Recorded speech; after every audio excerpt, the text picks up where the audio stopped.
Welcome to the deep dive. Today we're looking into something that sounds, well, simple on the surface but can be incredibly tough in practice. It's the idea of letting go. And we're diving into excerpts from a really interesting book, Letting Go: The Pathway of Surrender by Dr. David R. Hawkins. It presents this concept as a practical pathway. Right, and the material you shared describes Dr. Hawkins as, not just an author, but a psychiatrist, clinician, a spiritual teacher, and also a consciousness researcher. So the book isn't just theory, apparently. It's framed as a real mechanism to ease suffering across the board in human life. Exactly. And our mission here is to really dig into these sources, pull out the key insights on this surrender mechanism, and try to grasp how it's claimed to, profoundly shift consciousness and life itself. What really grabbed me from the source was that Hawkins himself was reportedly convinced not just by philosophy, but by seeing actual observable breakthroughs in his own life. Yeah, that's a key point in the material. It talks about these pretty remarkable changes, healing from a long-standing addiction, getting over several allergies, finally letting go of these deep resentments, resolving chronic anxiety, even clearing up inner conflicts. And the source really emphasizes these weren't just internal feelings, they were significant enough that other people noticed. They actually asked him, "How did you do that?" Okay, so let's try and unpack this core idea then, letting go, or this mechanism of surrender. The book presents it as a practical process you can actually apply. And it's described as useful for the entire inner journey. So from handling everyday stuff like frustrations or old childhood hurts, all the way up to what the source calls the final surrender of the ego itself. So it's not just for, spiritual seekers then? Oh, far from it. No. The source is explicit. It says it's useful for professionals looking for success, for clients in therapy, working on emotional stuff, patients dealing with illness, and yeah, absolutely for spiritual seekers aiming higher. That broad applicability seems to be a really central point. And the very first step, according to the book, it sounds pretty fundamental. It is. It's basically just acknowledging that, hey, we're human, we have negative feelings, that's part of the deal. And then this is crucial, being willing to actually look at those feelings, but without judging them, just seeing them. Without judgment. Wow. Okay. That alone shifts things, doesn't it? Now, one of the most, surprising claims in the material is about feelings and thoughts. It kind of flips the script on what we usually assume. It really does. The source argues it's the pressure, the accumulated pressure of feelings we haven't dealt with that actually generates thoughts. So feelings cause thoughts, not the other way around. Can you give us that powerful example the source uses for this? Yeah, it's vivid. Imagine one painful memory, maybe something from way back. That single feeling tied to the memory, if you don't process it, can just keep churning out literally thousands of thoughts over years, decades even, all circling back to that original thing. And the claim, the really remarkable claim in this source, is that if you fully surrender that core feeling, all those thousands of thoughts could just vanish instantly. You might even forget the event. That feels incredibly counterintuitive. It's presented as the direct result of pulling the root, basically. The source actually connects this to some scientific research.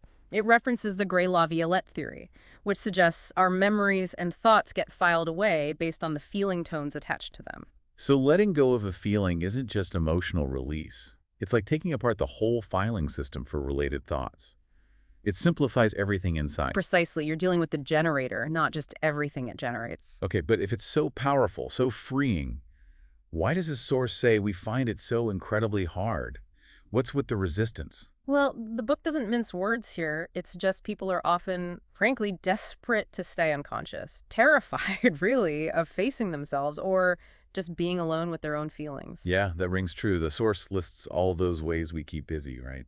Constant socializing, texting, working, shopping. Overeating, screen time. Yeah, all these pursuits that can slide into dependencies or addictions, Yeah. basically distractions. It's this relentless effort to escape that inner unease. And there's a specific paradox the source points out that's really interesting. Oh, We tend to engage with letting go only when we're in a crisis, right? When we're overwhelmed. But as soon as things get a bit better. we stop the, okay, fixed it, I'm good now track. Exactly. And the source argues that's a huge mistake. Because even when you feel pretty good, there's usually more stuff underneath to surrender. Plus, and this is key, letting go is presented as having momentum. It's actually easier to tackle the deeper, more stubborn stuff when you're already feeling a bit better, a bit higher up the scale. You kind of build strength by clearing the easier layers first. So you use the positive momentum to go deeper. That's a really fascinating twist. And at the deepest level, the source links this resistance back to our basic survival drive, the fear of oblivion, of losing the capacity to experience. We identify so strongly with the body, the external world. We look for security and needs out there. Which inevitably sets you up for feeling lack and vulnerability, because external things are never guaranteed. We feel insufficient inside, so we look outside. Right. And that leads us nicely into this idea of moving up what the source calls the scale of consciousness. Ah, yes, the map of consciousness concept. Yeah. Even though we just have excerpts, the book talks about moving up the scale as you release these lower negative feelings through surrender. Yeah. As you let go of energies the source labels like shame, guilt, fear, you naturally move towards states like courage, acceptance, love, and so on. And what's it like operating from those higher levels, according to the source? What are the characteristics? Well, they're described as having more effectiveness, finding success comes more easily, living with more abundance. The source says these are the people we're naturally drawn to. They just sort of radiate life energy, positively influencing others. It's about reclaiming that inner power. And if you want to move up that scale faster, any tips from the source? It claims the quickest way is just rigorous honesty, telling the truth to yourself first and foremost, and then to others. Honesty. Okay, a powerful catalyst. The source also mentions these calibration levels, with 200 being a critical dividing line. What's the deal with that number? According to the source, energies that calibrate below 200 are seen as negative, destructive think-incity, fear, anger, shame, while those at or above 200 are positive, constructive energies, courage, acceptance, love. And the book claims everything, a person, a thought, an event, even a feeling gives off a specific frequency that can be measured or detected in the field of consciousness. Below 200 makes things test weak. Above 200 tests strong. That's the assertion presented in the source material, yes. Let's shift to the mind-body connection discussed in the material, because it makes some really powerful claims. The fundamental idea is The body obeys the mind. the body obeys the mind. That's a pretty bold statement. It is, and the source explains it by saying that our beliefs, conscious or unconscious concepts in the mind's energy field, which it calibrates around 400, are actually more powerful than the energy field of the physical body itself, which calibrates lower, around 200. So the body tends to just manifest whatever the mind holds as true. And that example of multiple personality disorder used in the book is just striking, almost hard to believe. It's presented as pretty dramatic evidence, yeah. The source talks about cases where different personalities in the same physical body show distinct physical differences. Things like different brain waves, changing which hand is dominant, different pain threshold, even different IQ scores, purely based on the shift in identity and beliefs held by each personality. Wow, that really underscores this mind's direct influence. The source also talks about the broader impact of negative emotions, stress on the body, mentioning energy systems, chakras, meridians. Yes, it suggests each meridian links to specific organs, and chronic negative feelings can impair those organs, like depression or despair are linked in the source to the liver meridian. And over time, sustained negativity, chronic stress, it's said to weaken the immune system, specifically mentioning the thymus gland.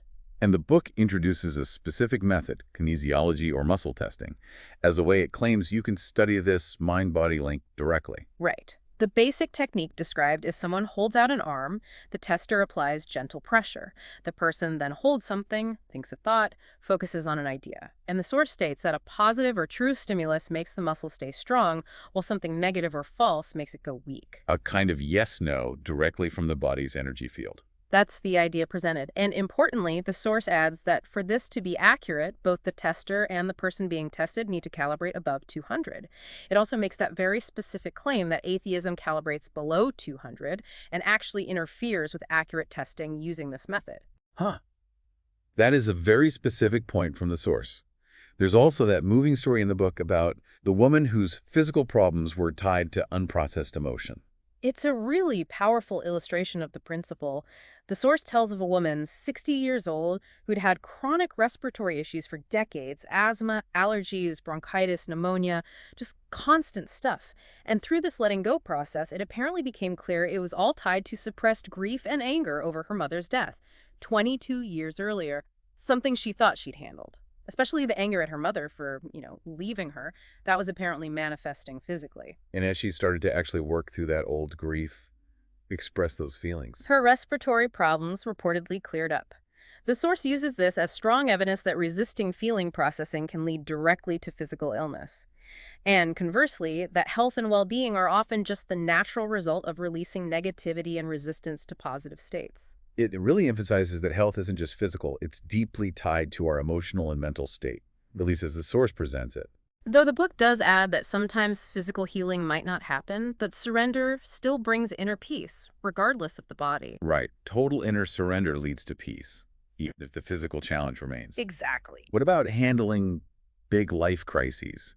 Those major events that can feel totally overwhelming, bringing up everything we've pushed down. Yeah, that's when it gets really tough. Crises overwhelm us precisely because they tap into those deep reserves of suppressed or repressed feelings.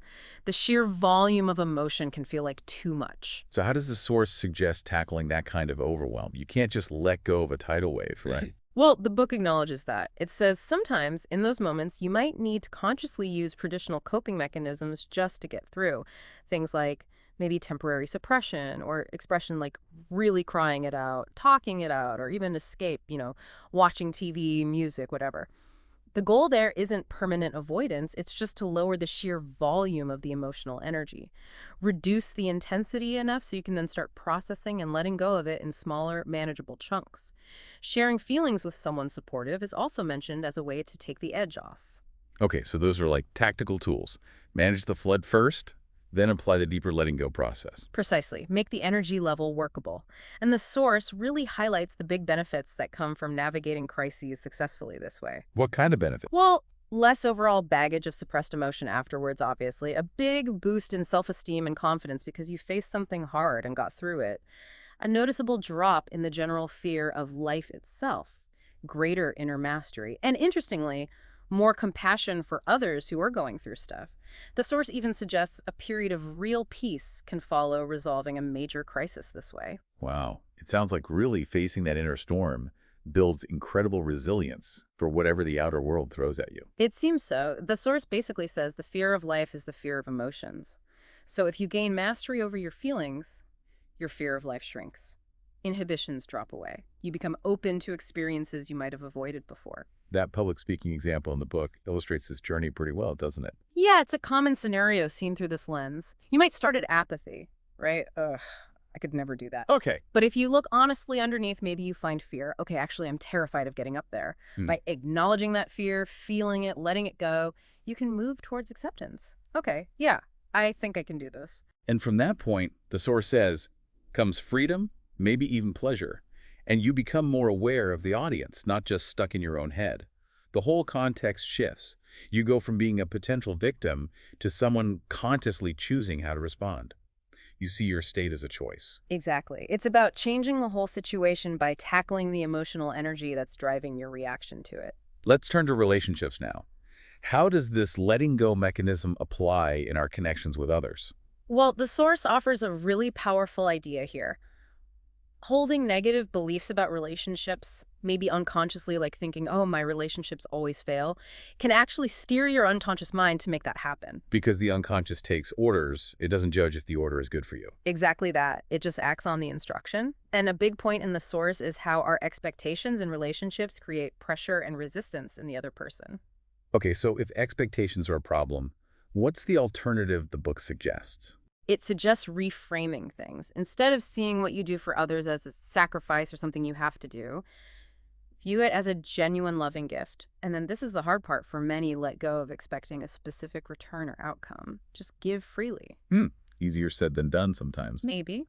But the source also points out that often our own difficulty in receiving from others comes from our hidden expectations or old resentments. It blocks the flow both ways. Is there a specific technique the book offers for improving relationship dynamics using this? Yes, there is. The source suggests, first, lovingly picture a mutually beneficial outcome, a real win-win for the relationship. Then, you actively work on letting go of any negative feelings you have about the situation, the person, whatever. You hold that positive picture, but, and this is key, with an attitude of surrender. You're okay whether that specific outcome happens or not. The source stresses this isn't passive wishing, it's active visualization combined with emotional release and genuine non-attachment to the result. So you actively hold a positive vision while simultaneously surrendering the need for it. That's quite a delicate balance. It's about removing your internal blocks that might be preventing that positive outcome. The source also touches on guilt in relationships. It suggests guilt can sometimes stem from unconscious desires for punishment, either for yourself or the other person. And this unconscious guilt can actually provoke the very behavior from the other person that you feel guilty about. Whoa. So my own guilt could unconsciously sort of bait the other person into acting out the problem.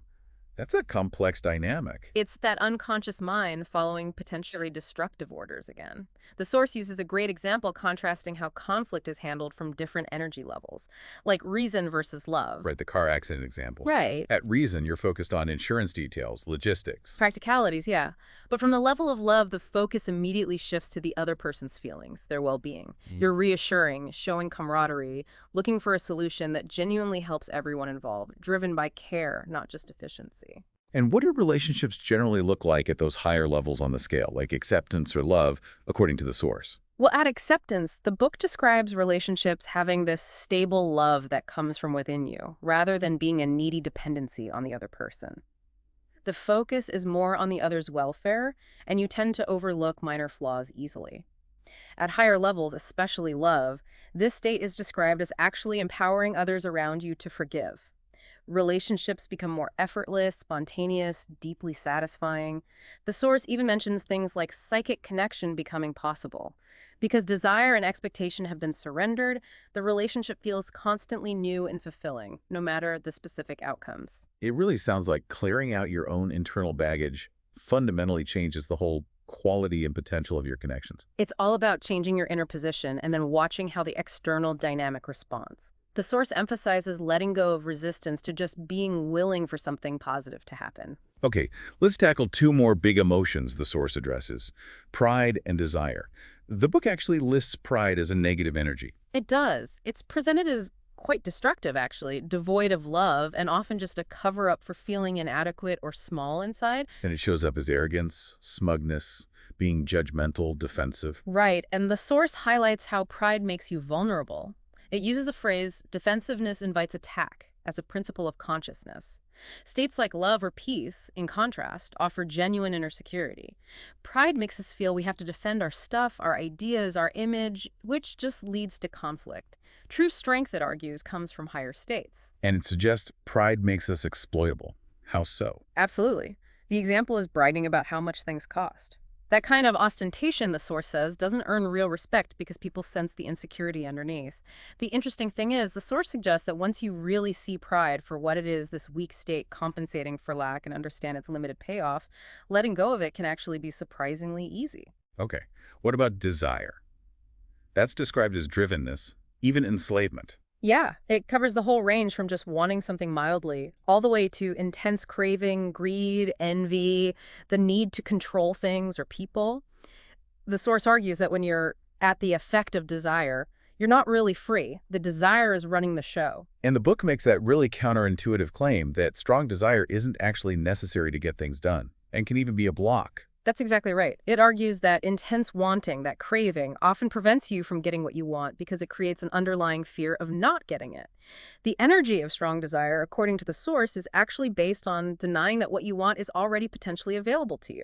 So the paradoxical approach the source recommends is figure out your goals clearly, and then let go of the wanting. That's the core technique. Get crystal clear on what you want, visualize it in detail, even if it seems totally impossible to your logical mind, and then consciously, deliberately surrender the desire for it. Release the emotional attachment, the need for it to happen. Throughout the day, whenever the wanting feeling pops up, you just notice it and let it go again. The story of the New York City apartment in the source is such a classic example they use for this. It's a pretty amazing account presented in the book, yeah. The author describes needing a very specific apartment, small, on Fifth Avenue in the 70s, high floor, rear-facing, 2.5 rooms, and crucially, rent-controlled. Almost impossible, right? So they wrote down all these details and then consciously worked on letting go of the wanting of it, just repeatedly surrendering that feeling of desire. And the reported result was? The very next day, apparently, an impulse led them to drive into the city. They found a parking spot right outside a real estate office itself unlikely. Walked in, asked about a Fifth Avenue place fitting the description, and the agent said the only apartment matching that exact description, 76th Street, 9th floor rear, 2.5 rooms, rent-controlled, had literally just been listed that hour. Lease signed within 24 hours of writing it down and surrendering the desire. That's quite a story to include as evidence in the book. And the source uses it to point out how our minds often rush to deny their own role in things like that. Exactly. We immediately attribute it to coincidence, luck, external factors, anything but the internal shift from surrender. There's another example of a job seeker who surrendered his desire for a job, then got a call the next day from his brother-in-law with a perfect offer. But his immediate thought was, see, good thing my brother-in-law called. Wouldn't have gotten it otherwise. Good thing I didn't just rely on letting go. He basically disowned his own internal power and projected it onto the external event. The source argues we do that all the time because of underlying guilt and feeling small. We project our inherent power outward. So letting go isn't about being passive or doing nothing.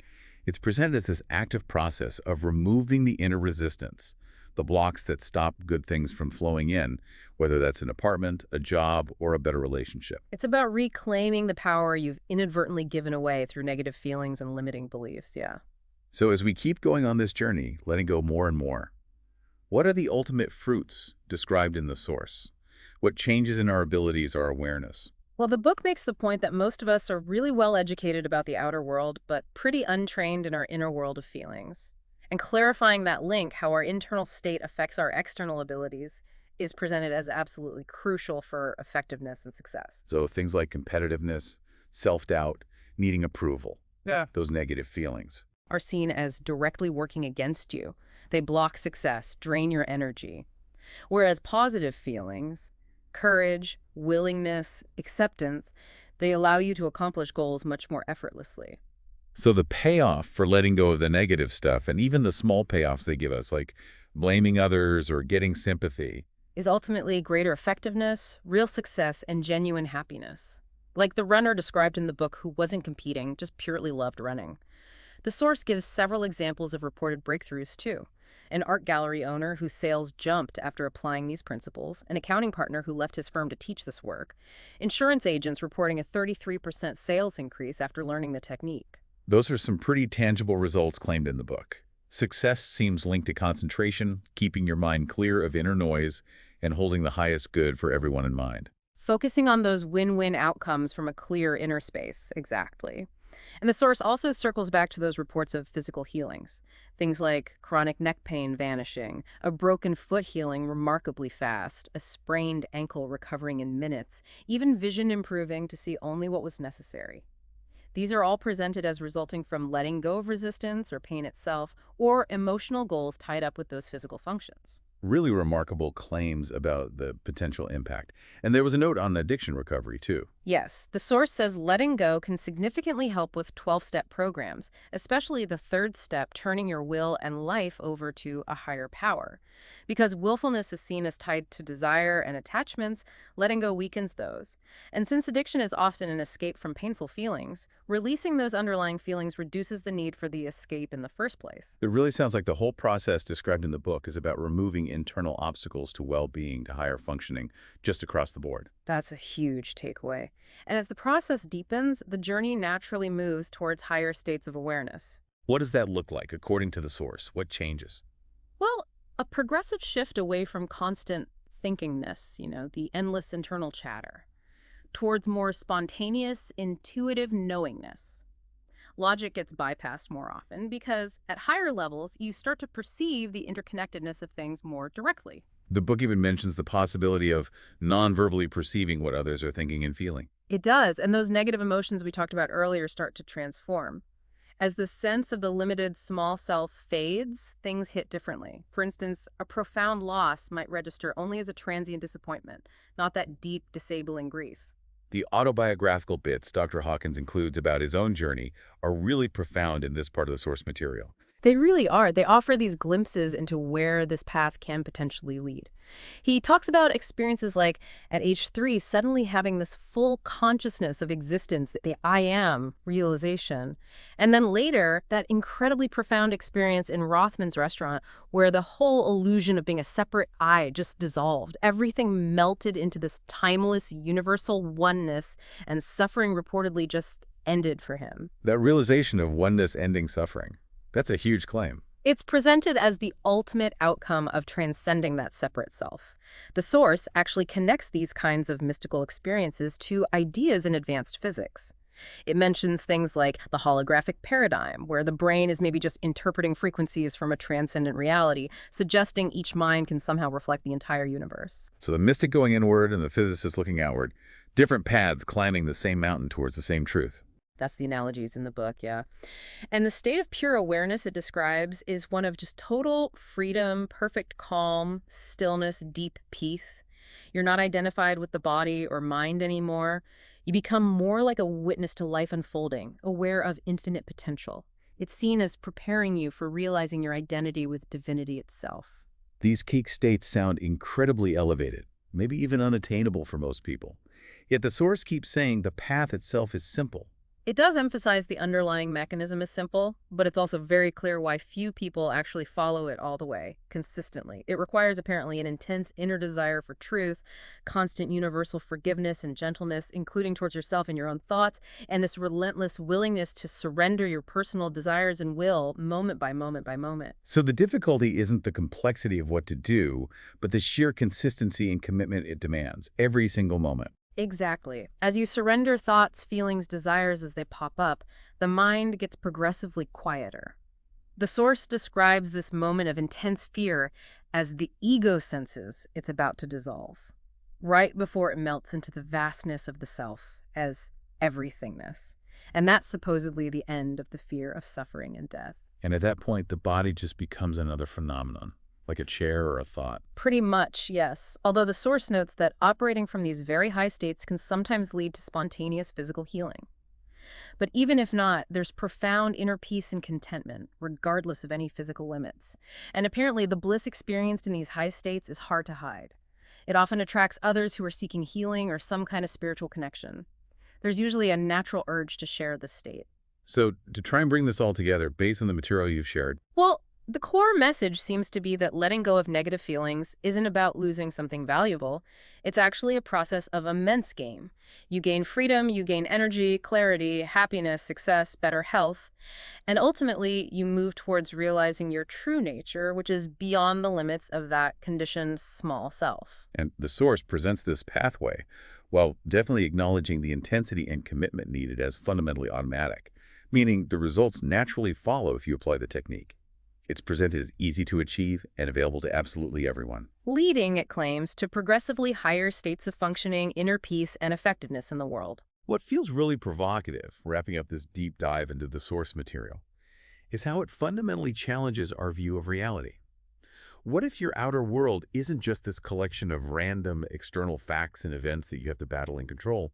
What if instead it's more like a reflection, a manifestation of what you hold in your mind, and specifically what feelings you choose to acknowledge and surrender within yourself?